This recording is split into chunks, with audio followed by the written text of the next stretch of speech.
be more or less the fair review of Cats. I'm going to try to be as fair as possible in terms of what it is and what it intends, but I'm not going to hide my obvious judgment here. This is a really, really bad film. I can't say it's one of the worst films of all time. I can only say personally, I think it's one of the worst, but I think from many levels, you can still enjoy it as silly, stupid fun. But I did not really enjoy it.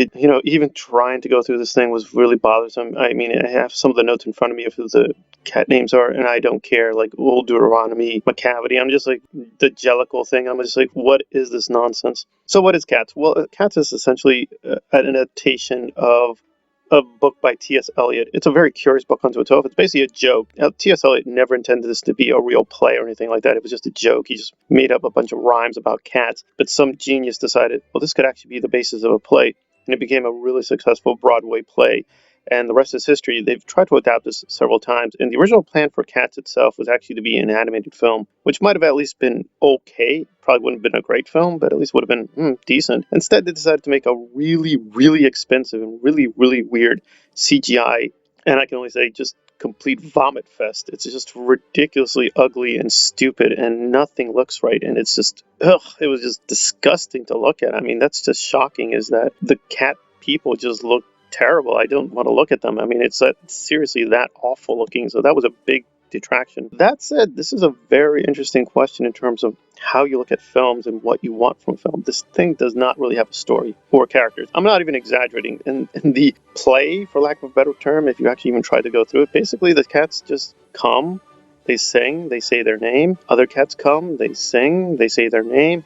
And at the end, Old Deuteronomy, who I guess is the king cat, here it's a woman, chooses one of the Jellicles and they go to heaven. And that's it. And I'm not exaggerating. That is literally the whole thing. They just sing, dance, say their names, go to heaven. So there's no real story. So now that you don't have a story, or you even have characters, because they give characters names, but the names don't really mean anything. It's like there's a train cat that says, "Hey, I work on the train, and that's what I am," and they sing and dance, and like that's it. It's a weird exercise in nominalism, the philosophy that names mean something. So it's interesting from that angle, but basically, yeah, they just sing, dance, do stuff. I mean, the movie tries to technically add more of a narrative because McCavity kidnaps people for no reason. He just does, and they resist being kidnapped.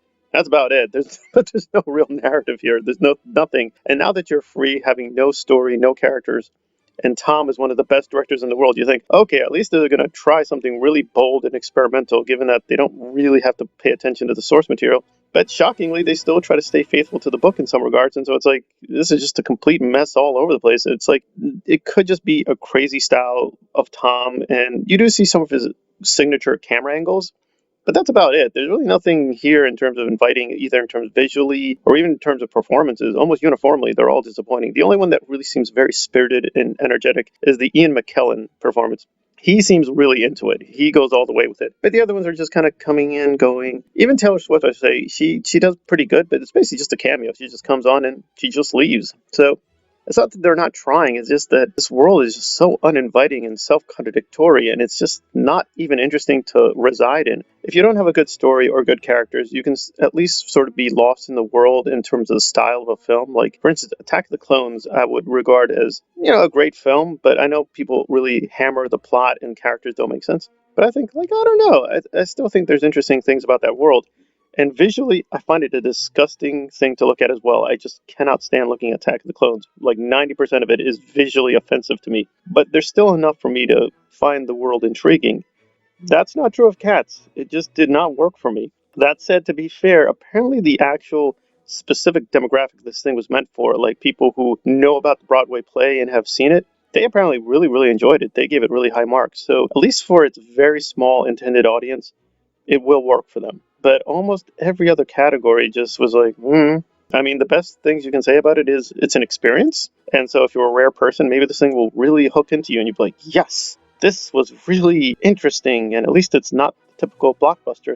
But that's actually not true. They truly, really made this just for corporate greed. And it was meant to be a mass marketed project. It just looks terrible. It's not really well performed. There's not much of a script. Even the songs are pretty subpar. It's just like, So the singing is all over the place in terms of quality. So even the good singers, I mean, it's hard to concentrate because they're that ugly. It's like everyone looks ugly. Everything looks ugly. It's just a thoroughly visually repugnant experience. I just couldn't stand any of it. It's just like so even from a technical standpoint, I usually try to give high marks to costumes and to things like that. But even here, they ruin that because the costumes are like CGI skin, and you're like, why?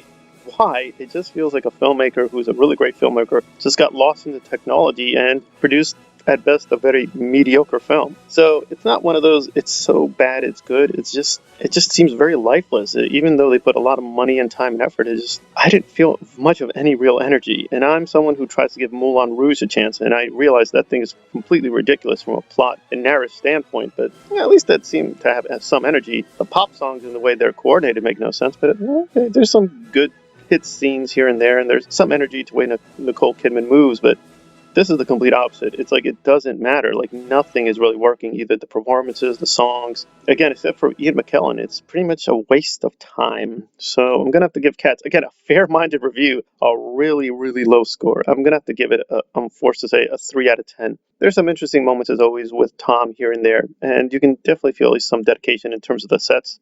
They really made these really huge sets, but that's about it. The set design is probably the only one really valuable piece here. So if you just turn it off, don't listen to the dialogue, don't listen to the songs, at least the set design and production design looks pretty good. And that's about it. Can't say much more for Cats. It is one of those rare cases where, just not even being angry, but just making fun of it is way more fun than the actual watching of the film. Sorry to say that. So this is Parsley Examined Kubrick on the perils of non-narrational film. Thank you for listening. Have a good day.